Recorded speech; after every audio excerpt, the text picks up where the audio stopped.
The Secrets of Stargate is brought to you by the StarQuest Production Network and is made possible by our many generous patrons. If you'd like to support the podcast, please visit sqpn.com/give. You're listening to The Secrets of Stargate. Janet West, Jackson has identified the seventh symbol. All right, here we go. We are about to try to make a connection. All we gotta do is bust out of here, commandeer the ship, and fly on home. Indeed. You say that a lot. I know that this could be dangerous.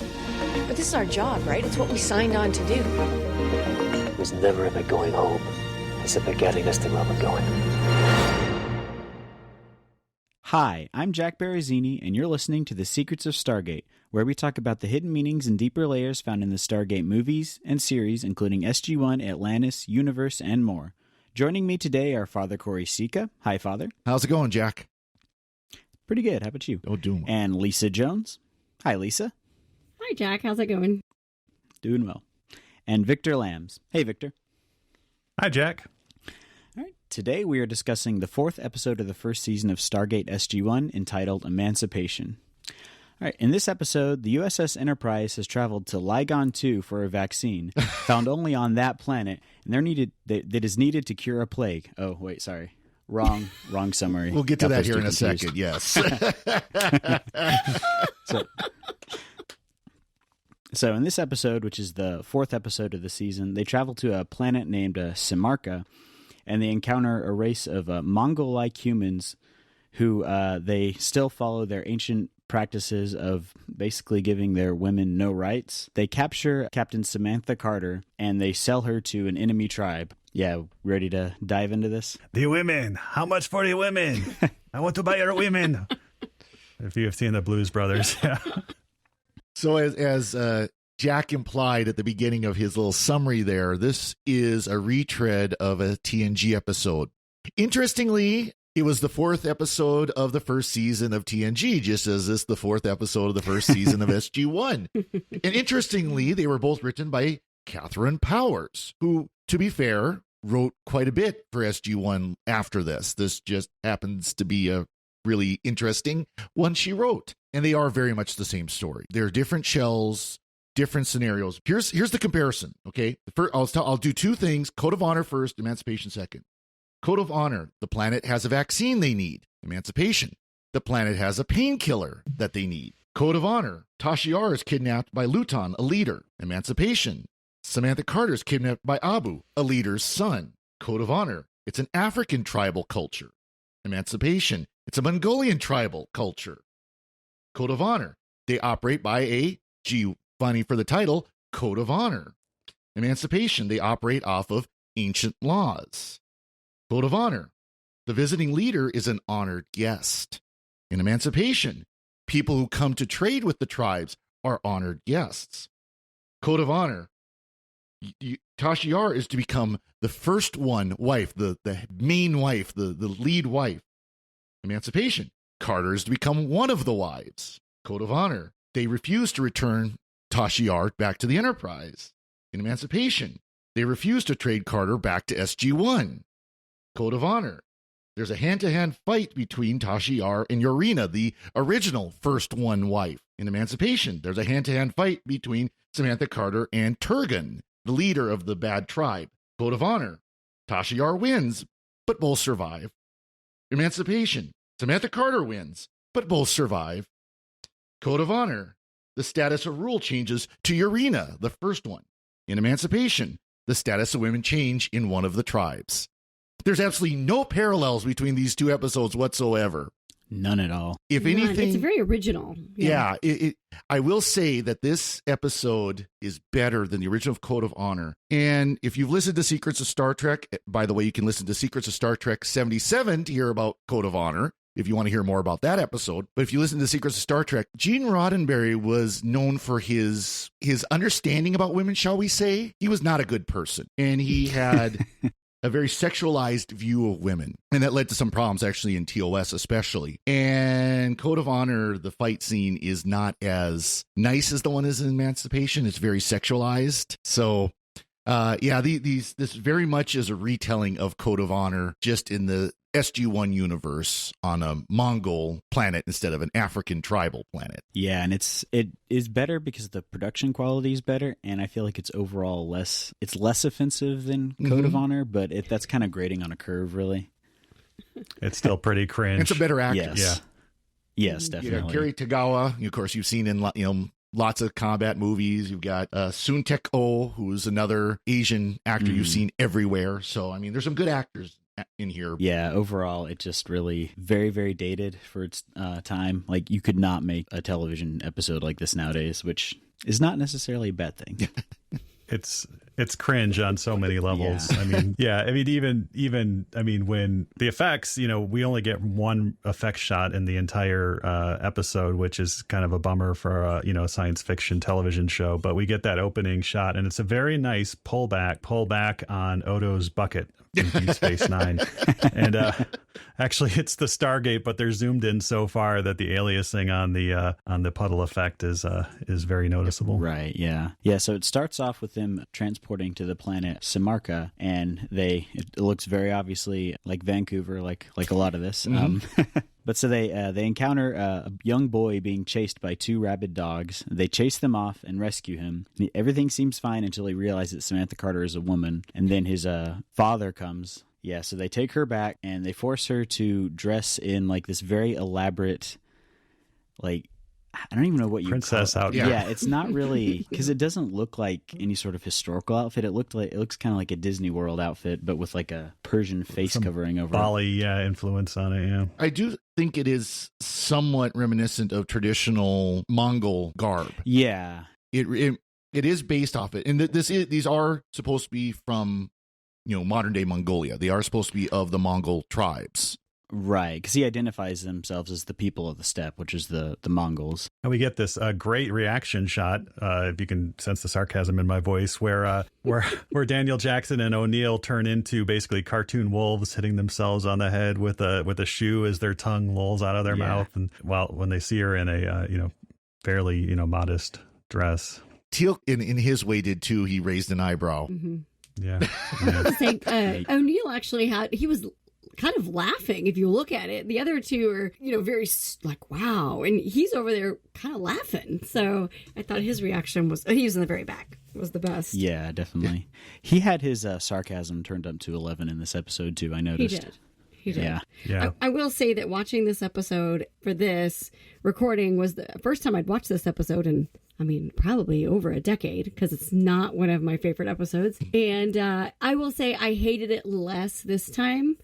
And probably because I hadn't watched it in so long and because I didn't like it. And so, I walked away with a little better feeling about it because I was expecting, all of the, you're expecting it, right? All of the awful stuff. But I just felt like it was so out of character for Carter. The whole episode was just, it was very much they're trying to make a point and say something. And the only one that was in character was Tilt. And he said like 5 lines the entire episode. He said nothing.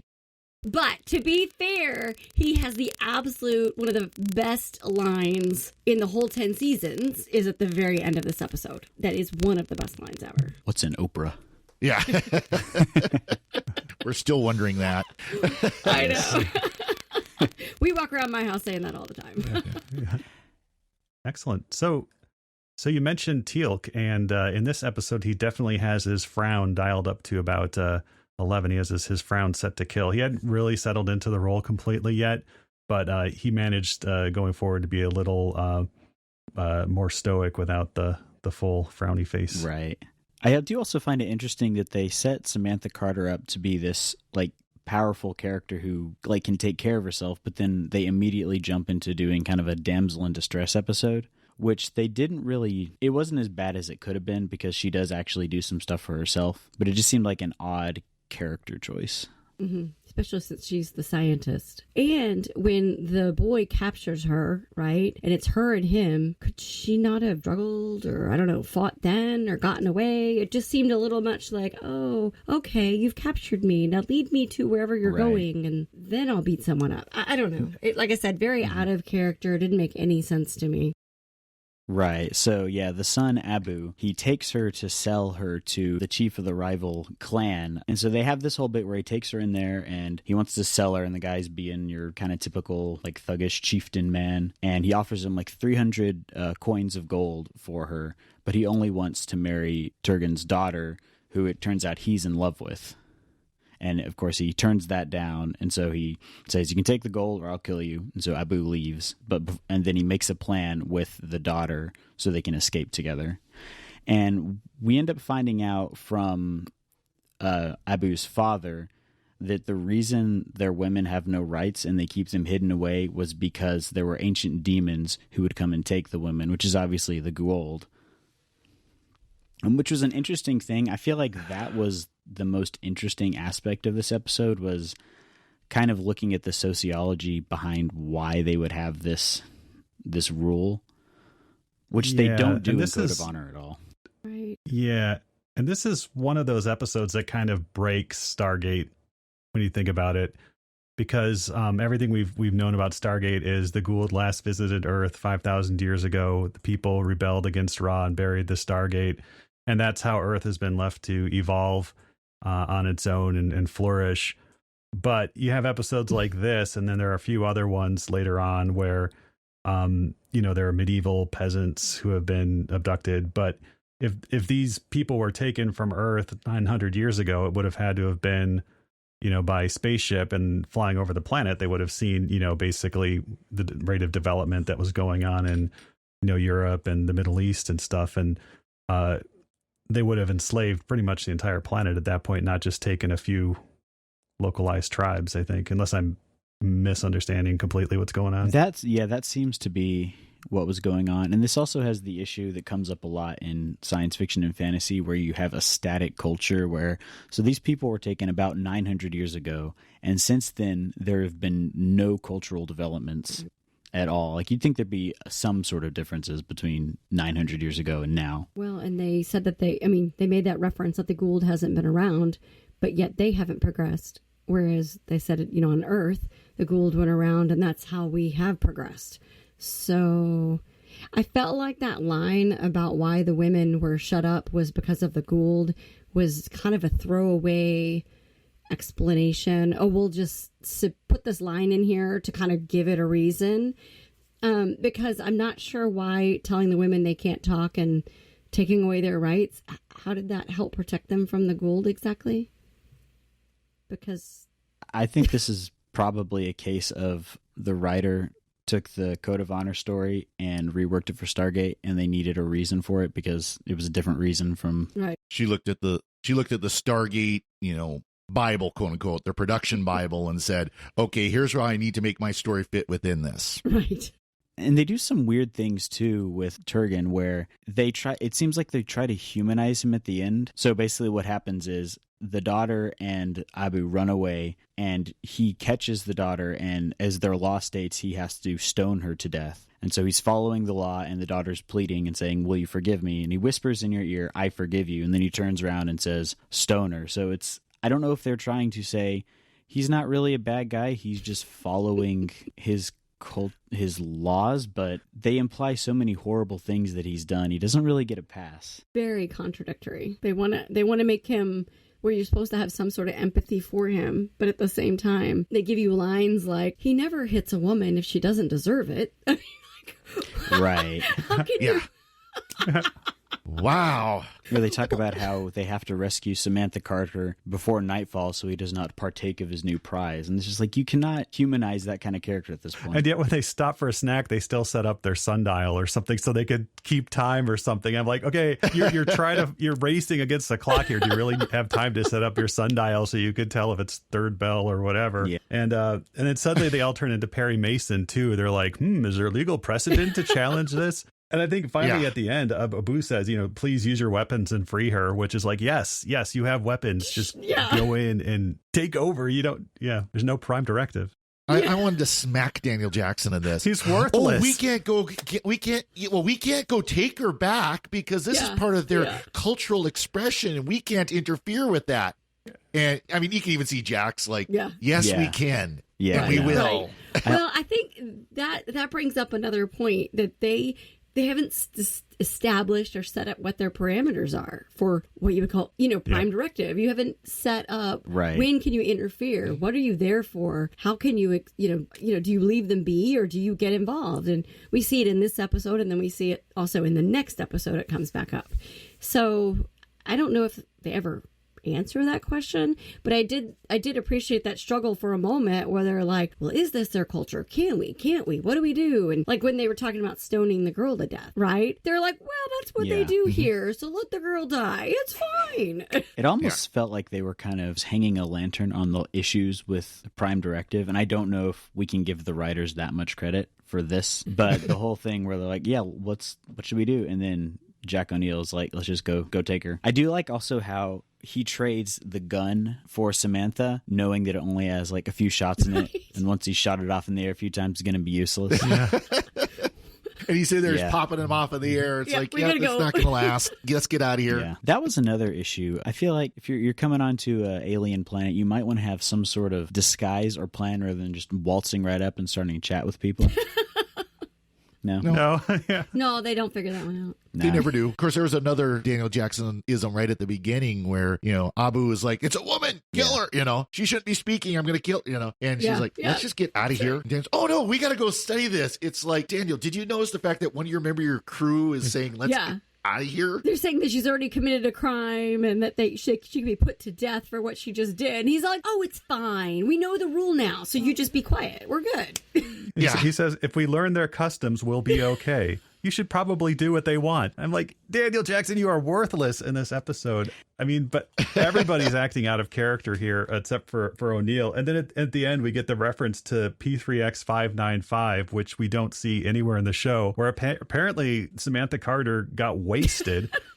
Which is again out of character. So completely, But what we do see here for the first time, I think, are Jack O'Neill's wraparound shades. So I was very happy to see those. I did read that, and it dawned on me, this is the first episode that you don't ever see Earth. The entire episode is on a planet. And I did read somewhere else that they said this was the first one with, and I didn't notice this particularly, Daniel carrying a weapon, the P90. Did not I really, once I read that, I didn't really want to rewind this episode to go check that out myself. I just, I was like, I'll take your word for it.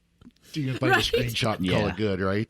Google. It was strange how nonchalantly Daniel Jackson and Jack O'Neill took the entire situation, where they basically took Samantha Carter and didn't let her do anything. Like, oh, you'll just stay in this tent. We'll go out to the feast, whatever. It's funny. It's like, it's not really a good way to treat a member of your team. And then, the next morning, when she's missing, Daniel's like, oh, I'm sure she's here somewhere. It's fine. He's, again, not worried, not concerned. It's whatever. I just, So y'all are making me remember why I don't like this episode. It's what we want. No.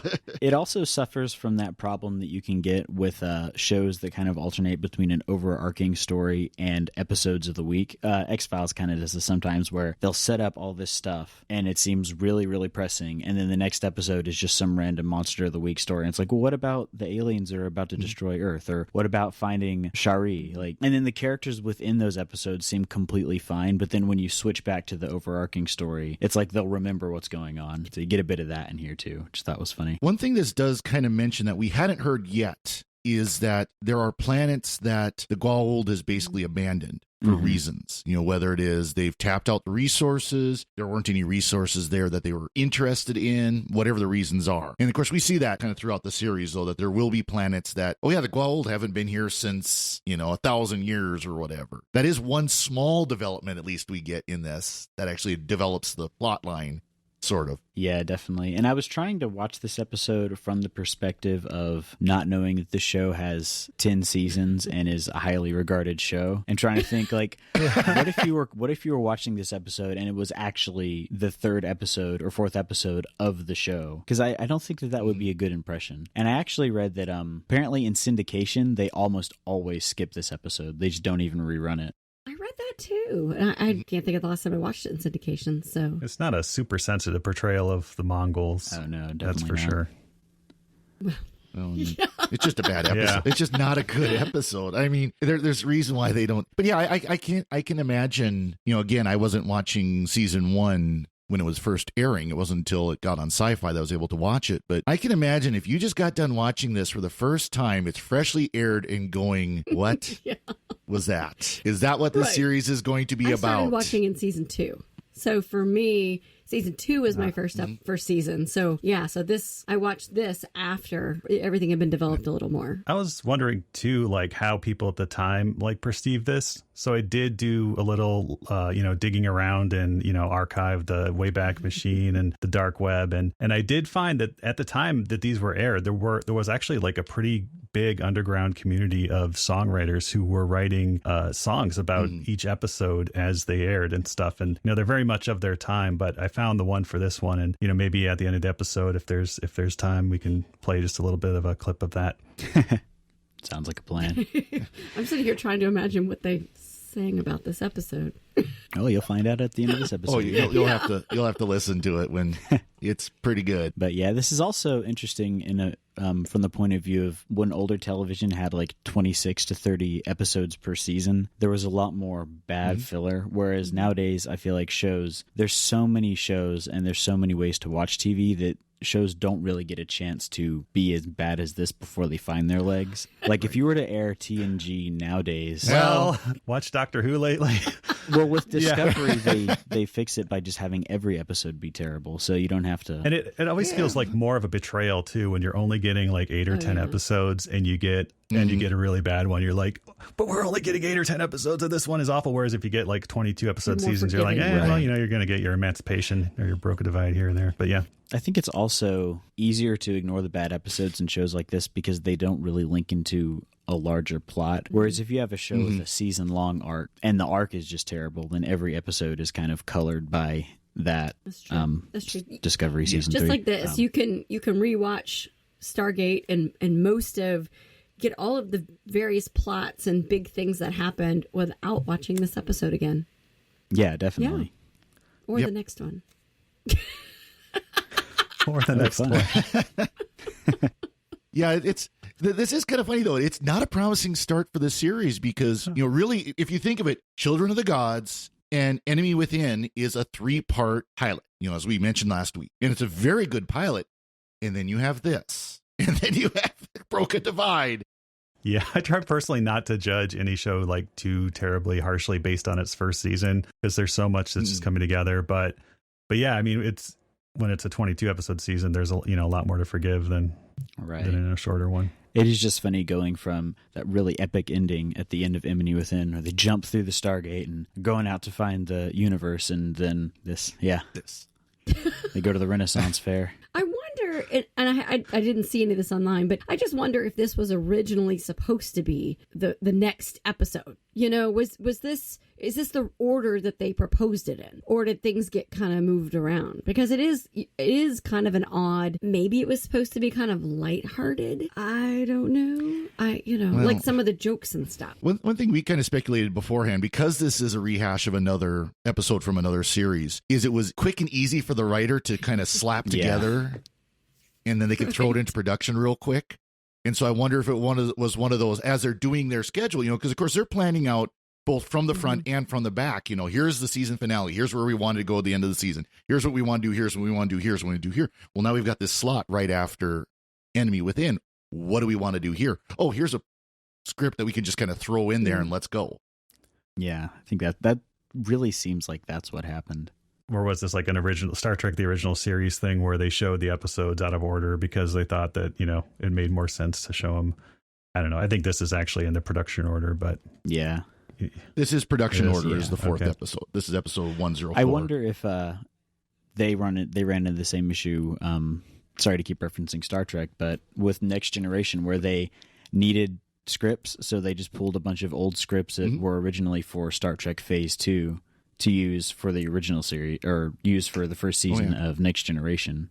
Yeah, like I said, very much what could have happened is like, oh, here's a script we can reuse. She had the rights to it, so retell the story and move on. And I did look up while we were talking, and she has 6 episodes in season 1 that she wrote. So, I mean, she wrote in 6 different seasons also.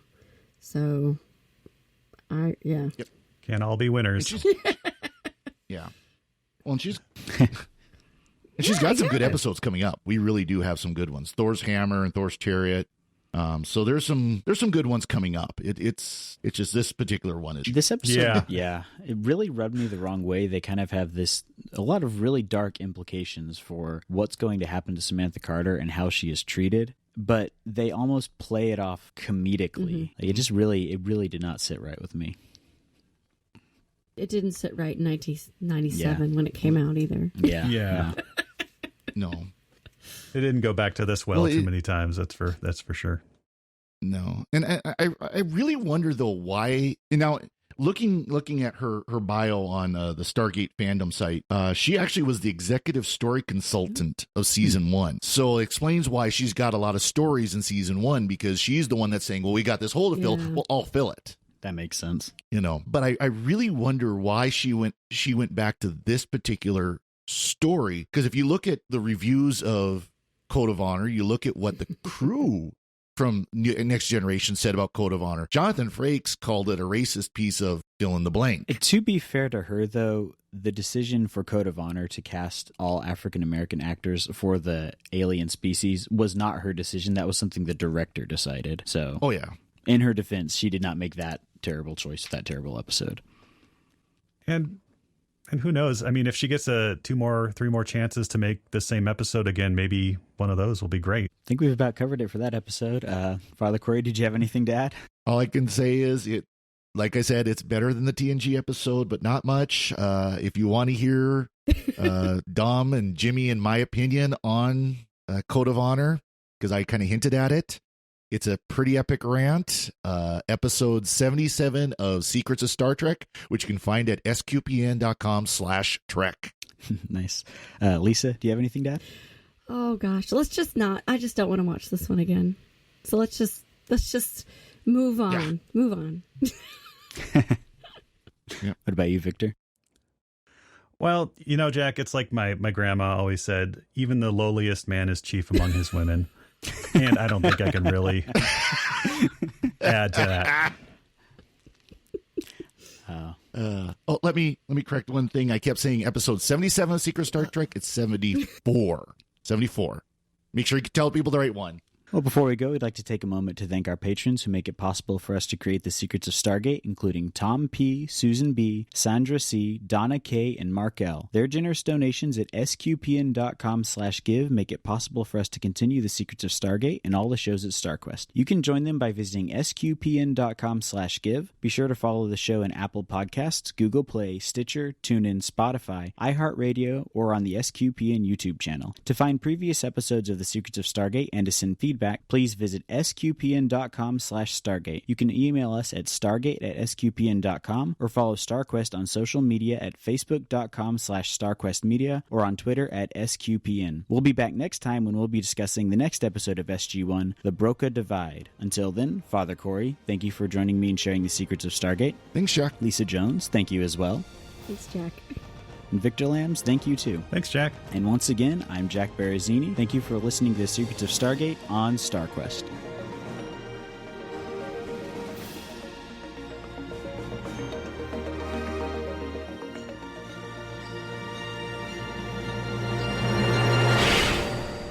Anyway, I'm sorry, but that just happens to be how I feel about it. What do you think?